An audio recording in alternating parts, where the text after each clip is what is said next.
Good afternoon, Miss. I will talk about uh, I will talk about or I will discuss this RA, or also known as Republic Act 9165.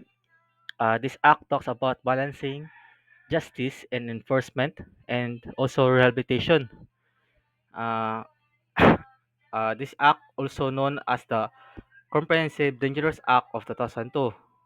In this presentation, I will explain how the law aims to balance punishments, prevention, and rehabilitation in addressing the country's drug problem. We'll also examine its impact on justice, society, and end with suggested reforms for improvement. Uh, Next is keynotes. Uh, Law on June 7, 2002, replacing the Old Dangerous Act of 1972, or RA 6425. Officially Gazette 2002, it was created in response to the rising cases of illegal drug use in trafficking in the Philippines during the early 2000s. The law promotes three main approaches, which is the law enforcement, public education, and rehabilitation. Uh, for example of this is, for instance, the PDEA reported that from 2003, next is the objective and provision of RA 91, 9165. The goal of RA 9165 is to protect people, especially the youth, from drug abuse. It also seek promote public safety, health, and national security. DDB 2023. And another important goal is rehabilitate drug dependent so they can return normal life. The law aims to balance these objectives, punishing those who sell drugs while helping those who are victim of addiction. Uh, in this chart, we can see punitive or punitive, preventive, and rehabilitative approaches. Punitive is to deter crime and maintain order, and prevented is to stop drugs use before it starts, and rehabilitative approaches is to help drug users to reform and return to society. And balancing of these three is to justice, safety, and second chances of the drug abuse. For example, a student caught using drug may be sent to rehabilitation instead of prison, depending on the case and the court decision. Next is key preventions. About key preventions. Some important preventions of RA 9165 includes defining drug crimes like possession, selling, or manufacturing, requiring drug testing for students and employees, and building a rehabilitation center nationwide. The law gives life imprisonment for serious drug offense, such as large scale of trafficking.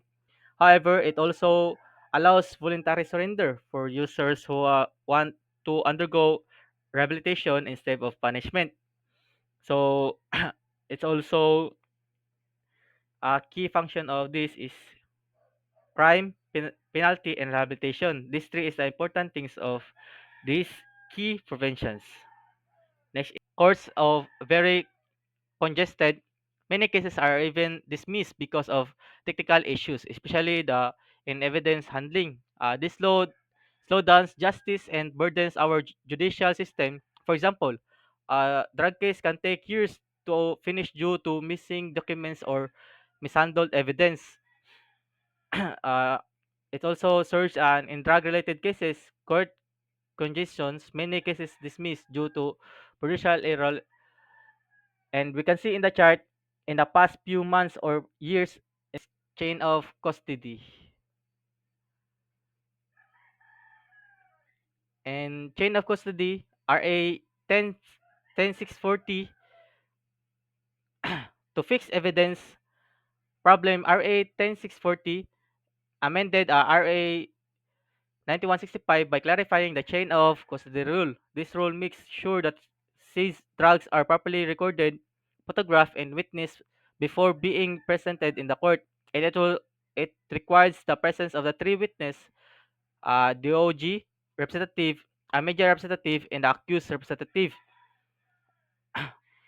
If any step is missed, the evidence can be rejected, which often leads to the case of dismissal. So proper procedure is the key to achieving the justice. Next is human impact. Human impact and social impact. RA 9165 has also raised human rights concern, especially during the war on drugs. Report of abuse, extrajudicial killing, and wrongful arrest have surfaced.